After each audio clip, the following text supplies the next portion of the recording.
最近这段时间，日本野心算是彻底暴露了，各种军事动作部署是相当的频繁，例如扩军、部署导弹，以及频繁的和美国进行军演，首次出动了潜艇前往南海等，甚至最近和俄罗斯之间的领土争端问题也被日本再次搅和起来。不得不说，有精力天天搞事的都是遭受的毒打少了，对此总得有谁来提醒才对。于是就是那么恰巧的，中俄联合出动了。据官方媒体环球网11月20日报道，在11月19日当天，中俄开展了第3次联合战略空中军演，中国的2架轰6和俄罗斯的2架图95MC 则是这次战略巡航的主要空中力量，当然还有另外5架带刀侍卫和这4架战轰一起进行了这次的巡航活动。目前对于这件事，中俄已经发表了联合声明，其中已经明确表示了，这次演习主要是因为双方年度防务合作计划项目不针对第三方，并且双方严格遵循了国际法规定，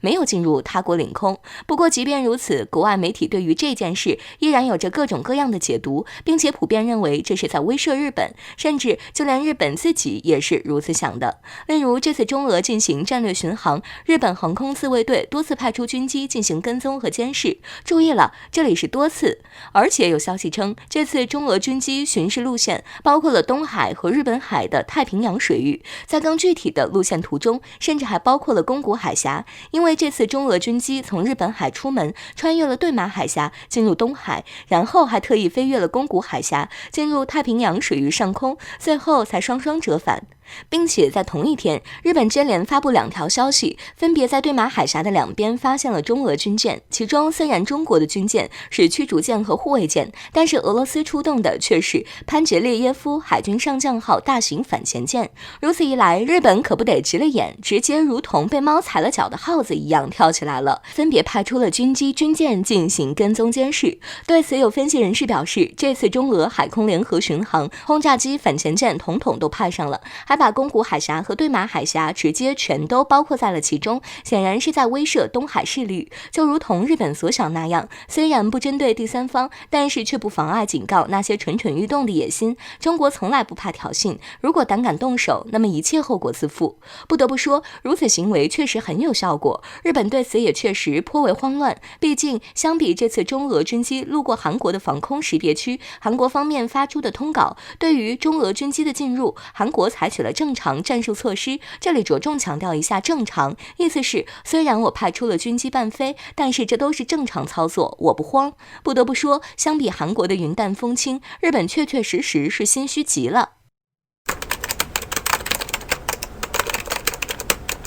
10月7日，美国海军在一份声明中披露了一起核潜艇撞击事件，撞击地点在南海，这也让这一事件变得更加惹人关注。随后美军一系列遮遮掩掩的表现，也让撞击事件变得更加扑朔迷离。在国际社会的强烈要求下，美国终于披露了撞击事件背后的真相，在南海水域内撞上了未知的海底山脉。但是世界似乎并不买账，如果只是简简单单撞上山脉，美军为何在最开始极力想隐瞒呢？而终于在撞击事件过去1个多月后，美军露出了马脚。据环球网援引美国《星条旗报》的报道称，日前美国潜艇部队联合太平洋潜艇部队共同发布一则联合命令，要求核潜艇部队航行暂停。根据美国军方人士的说法，这一次的指令十分罕见。我们知道，核潜艇一直以来都是美国海军的威慑利器，在美国推进大国对抗日益激烈的当下，美国这一操作无疑会对其军队的战备状态造成很大的影响。按照目前的情况来看，美国海军总共拥有多达66艘核潜艇。从表面上看，航行暂停并不意味着整个潜艇部队活动全都暂停。但是不少分析人士指出，在距离核潜艇被撞的1个多月后，美国海军发布这样一则命令背后大有玄机。至于是什么玄机呢？有人指出，这个指令似乎在暗示康涅狄格号核潜艇南海撞山事件并不是一个偶然事件，其背后很有可能将暴露美国核潜艇的普遍问题，撞上海底山脉可能是核潜艇本身的故障导致的，因此美军不得不紧急发布航行暂停指令，来对所有核潜艇进行一番筛查。实际上，近些年来，美海军爆出的问题层出不穷。很明显的一点是，要维持美国海军在全球的部署，并不是一件易事。比如，如何将有限的舰艇维持全球运作，更加棘手的是，在大国竞争日益激烈的时候，美军主力舰艇被迫维持长期战备状态。但是，越是大型舰艇，就越需要定期的维修保养。美军的这一长期部署，无疑打乱了这一节奏，让一些原本可以服役更久的军舰提前退役。久而久之，美海军就会陷入到一个恶性循环中，这也让原本发生生概率极低的意外事件变成必然事件了。所以某种程度上来说，这也是美军痴迷于大国对抗的报应。核潜艇南海撞山只是其一，如果美国再执迷不悟，类似的灾难只会更多。就这样的美军以后如何在南海甚至是周边海域耀武扬威呢？日本虽然是美国的铁杆盟友，但日本也是我国搬不走的邻居。都说远亲不如近邻，但日本作为我们的近邻，却总想着如何针对我们。当然，这肯定有美国在背后教唆。如果没有美国撑腰，日本能有底气和我国叫板？可惜日本却浑然不知，自己是背靠大树，自寻死路。据美国海军学会网站披露，美国将伙同日本近期在南海开展一系列反潜、反水雷等联合军演，这也是日本和美国首次在南海举行反潜演习。而此次军演的目的，恐怕就是司马昭之心，路人皆知了。美国一直都在拉着日本对我们进行战略围堵，此次在南海把我国当作假想敌进行反潜演习，无疑就是针对我们的海军来的。可以说，美日已经准备好将针对中国进行到底了。对此，我们当然需要保持高度警惕，必要时也要给予他们颜色瞧瞧。只不过日本准备好了，那美国呢？首先从日本的举动可以看出，日本是非常在意这次军演的，因为日本把牢底都掏空了。据悉，日本海上自卫队将派出17艘扫雷舰、1艘扫雷艇，还有2架 MCH-101扫雷直升机。接下来，日本还计划出动20艘舰艇和40架飞机。其实，在这次军演开始之前，美日已经在南海进行过军演了。上次日本还派出了自家王牌加贺号直升机航母，这可是一艘准航母。日本频繁地和美国进行南海军演，又一次次拿出日本的看家本领。日本显然是已经兴奋得不行了，就差问美国什么时候开打。然而在此关键时刻，美国却犹豫了。就在美海军网公布军演的前一天，中美元首进行了视频会晤，且有多个迹象表明，这次会晤我国占据主导地位。从会晤结果来看，中美双方在一些问题上达成了共识，也不难看出美国其实在向我们示好。美国这一举动，把还在想着怎么配合演习的日本给彻底整懵，一边拉着日本怂恿着日本来针对我们，一边又跑来和我们谈话，这让日本接下来怎么选择？美国这下可真是把日本给坑惨了。好比2个人商量去冬泳，一个人把衣服都脱了，另外一个人却突然称有事跑了。日本的心情估计就和那个脱了衣服的人一样，不仅心是寒的，身体也是寒的。要知道，日本为了这次军演可是把家底都掏出来了，是因为有美国一起，日本才敢这样。如今美国和我们到底谈了什么，日本并不清楚。一旦我们对这种挑衅意味的军演采取回应，美国要是溜了，那日本的这些家底不就成了我们的靶子？日本可以说是焦急得很，可是又不敢去指责美国，那该怎么办？于是日本也学起了美国。近日，我国王毅外长同日本外相林芳正进行了通话，其中林芳正明确表示，日本愿意同我国加强对话交流，深化合作，增进交往并管控分歧。尤其重要的一点是，希望中日能落实互不构成威胁的共识。